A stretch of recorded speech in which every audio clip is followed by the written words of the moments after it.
Dr. J here, and welcome back to my channel. For those of you who are new, welcome.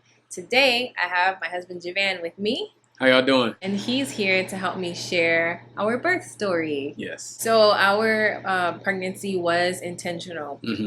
Prior to trying to conceive, we made sure that we were prepared, and so there were a few things that we did to help with the preparation process. One of the first things, of course, was just diet, making sure that we were eating nutritious foods, staying hydrated, we were working out, exercising. We did a lot of research as well, with researching what type of birth we wanted, researching what would be good for the pregnancy, good for the baby. And we also started researching midwives as well, because we knew that we didn't want to have our child in a hospital. Right. I just don't like hospitals. So that was our preparation process. Do you have anything that you want to chime in on with preparation? I think that's the key thing is with the preparation piece of it, and I guess we'll talk about this a little bit more, was we had a process to help us to do this intentional and not to be caught off surprise. And I think that when you do things and you're prepared and you're planning for a pregnancy, it can make things so much easier because you already, have a plan in action for how you want to do this. Absolutely. And so I was using fertility awareness, the fertility awareness method, which I have talked about in a previous video. I can link it. But we used fertility awareness originally for birth control. And then when we knew that we were ready to have a baby, we used fertility awareness for pregnancy achievement, which is one of the wonderful things about FAM. So we used that, and we knew we were going to get pregnant because it was completely intentional, to the point where when it was time for me to take the pregnancy test, somebody didn't even need to look at the pregnancy test because he was just so confident that we were pregnant, and we were. Yeah, and by the grace of God. And the thing about it is, for those who don't know what fertility awareness is, that's like a form without having to take any pills or anything like that. So it's a form, it's like a natural form of like tracking, in my case, your wife's body, or she was tracking her body. And so she allowed me to be a part of the process. So I was like right on board. So I knew, okay, certain things is falling in line, then, we should be pregnant. So that's how I was confident, was because like I was part of the process. And I'm thankful to have a wife that includes me in part of the process, so I wasn't just like caught off guard or anything like that. Yeah, I'm definitely blessed and grateful to have a husband who's involved with that process, even with fertility awareness or using FAM for birth control. He was in the loop. He knew, when my fertile days were and all of that. And it was the same thing when we were preparing to have a baby. He was in the loop and he was aware of what was going on, which is definitely a blessing. So yeah, it was no surprise. We both knew. He knew what was happening at that time. So that was actually pretty neat. So since we had decided that we wanted to use a midwife instead of giving birth in a hospital, we had to do the research. And so we looked into various different midwives in our area to see who would line up with our values and what we were looking for. The great thing about a midwife, and a lot of this information was actually really new. Prior to years ago, I never would have thought that I'd have a midwife or have a baby in my house. But we learned a lot of information in the research process. And one of the great things about having a midwife is, at least the midwife that we had, was a complete professional, certified, trained. She was very experienced. She had 9 kids herself. So, that in and of itself was like very impressive. Yes. So she had 9 of her own children that she birthed naturally. And of course, she had a lot of experience with helping other women birth as well. So she was the one that we selected. It worked out because she was of like faith. She was also a believer, which was an absolute blessing. So she was able to understand our perspective and where we were coming from and certain decisions that we were making. She was professional. She was trained and skilled. She knew what she was doing. One of the things that often comes up when people talk about having a midwife or a home birth is what happens if something goes wrong. The great thing about our midwife is that she's trained to be prepared in the event that something happens. So yeah, midwives are not, I feel like they get a bad rep sometimes. Ours was very thorough. She knew what she was doing, and it was a blessing to work with her. Yeah, absolutely. So after we selected the midwife, we just went on about our day-to-day life, had a great great pregnancy overall. First trimester was definitely not my favorite, but overall pregnancy was really great, healthy, no complications, making sure that we watch what we ate and exercise and all of that. And I'm thankful that I was able to continue to do that throughout the pregnancy. Yeah. Do you have anything you want to add about the pregnancy? Yeah, and just throughout that phase, you're continuing to meet with your midwife, and so, you get to do different things, like as far as like you get to hear the baby's heartbeat, and there's other things. Yeah, we got the sonograms. Yeah. All of that is normal. Just like if you were working with an OBGYN, you still have those tests that you have to take. You get the sonograms. All of that was the same, and we got those experiences. Nice thing about the midwife is like I got to be a part of the process, like so there are certain things in some instances where husbands may not be able to be in a room for something or things like that. I was able to be a part of everything, and so like and it could vary depending on the time that you do it, like how things are in the world, obviously. But at the time when we did it, things were a certain way in the world, and so like husbands weren't allowed to do certain things. In our case, like I was still allowed to be there, and so that's another blessing about working with a midwife. In our case. Yeah.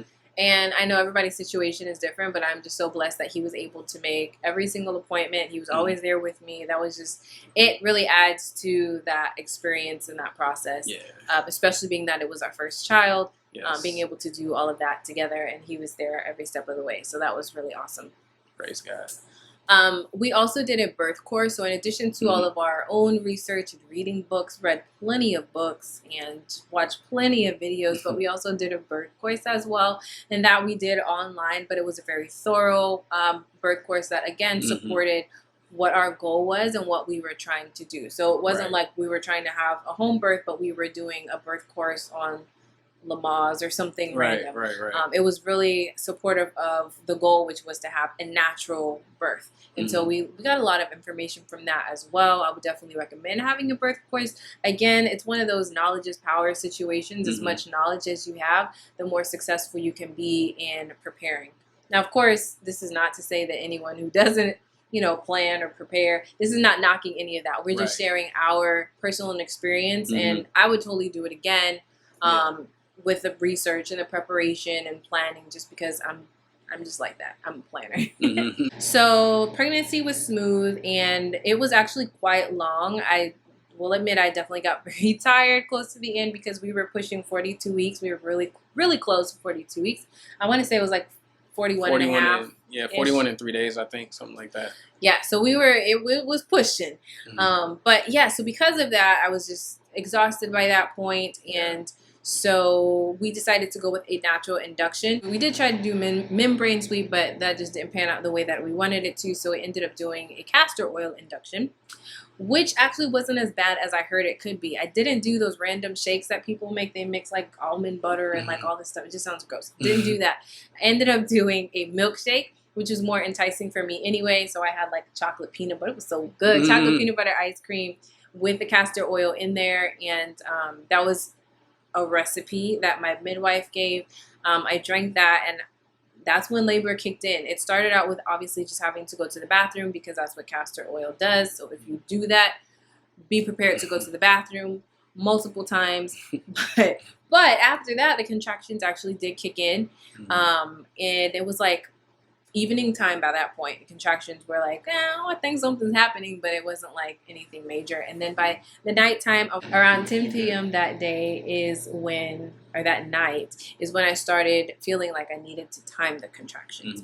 So I started timing my own contractions, and they started to get more intense. For those of you who want to know, contractions felt like intense period cramps. So it was doable, but it was definitely intense and uncomfortable. But it wasn't like, oh my gosh, give me something, medication or whatever. It was, I didn't need medication. It was just very intense. Okay, so for me, by that point, when I'm in the contraction mode, I kind of just like went off of my own land. So that's why Javan is here, because everything is fuzzy after that. There's a lot of blur for me after that because I was just focusing on getting through the contractions. Yeah, so by that time, we had already received some information as far as like, okay, how to time your contractions and when to contact the midwife once the contractions got to a certain span of time apart. So around 12:22 a.m. is when I contacted our midwife. The midwife got out there, and then we just continued to do things we had learned. The nice thing of it is like when you plan and you prepare, you can just do what you learned. Like, Like anybody who's played sports where it's like if you do certain things in practice and then you're ready for it on game day, you know, I mean, you can do certain things like that you practice as far as that you learn, you know, from your midwife with the birth course, then you can put it into action. And so that's what we did. Yep. And I will kind of go back and say when we did the birth course, I don't know if I mentioned this, but he watched all the videos with me. So it wasn't like I watched him, he watched. It was like we watched all of them together, so we had the same information, and so he was able to go in prepared. He knew what to expect, what it would look like, and all that. So we didn't have to worry about him like, is he gonna pass out? He's not that type of guy anyway, but it happens. And so having that information, I think, was also really helpful as well. In addition to he was prepared with how to help me cope with the contractions as well, which I do have footage of. One of the things that was really helpful for me was like holding on to him and swaying. There were times where I just put like a lot of my weight on him, and that helped a lot. In addition to sometimes just leaning over on something, like leaning over on the bed helped as well. Those were like my two main go-to positions for the most part to kind of help get through those contractions. Great thing about contractions is that they do pause, so it's not like a constant. I used to think when I was younger that it was like a constant, you're in pain the whole time. Whereas really you have a contraction for a certain amount of time and then stop and you get a rest break and everything's good and then it comes back. So having him there in that process and just being able to lean on him or just hearing him encourage me really helped a lot. Because labor was about 22 hours. It was long. I was not expecting to be. I know they say first time moms do have long labors, but I just thought I was going to be invincible. But yeah, it was 22 hours. I know some people have it longer, but that was long enough for me. So yes, so it was definitely helpful just to have this supportive birth team that I had, mainly being my husband. And then of course my sister-in-law was there. And our midwives were there as well. And just having everybody being on the same page of like faith and praying and in agreement with what I was believing for, which was to have a successful unmedicated home birth. Yeah, it was very, very, very key to have a support system like that. So I would definitely recommend make sure that you have a support system. But yeah, couldn't have done it without this man right here. The grace of God and this man right here. And then of course our support team it really helped me for sure.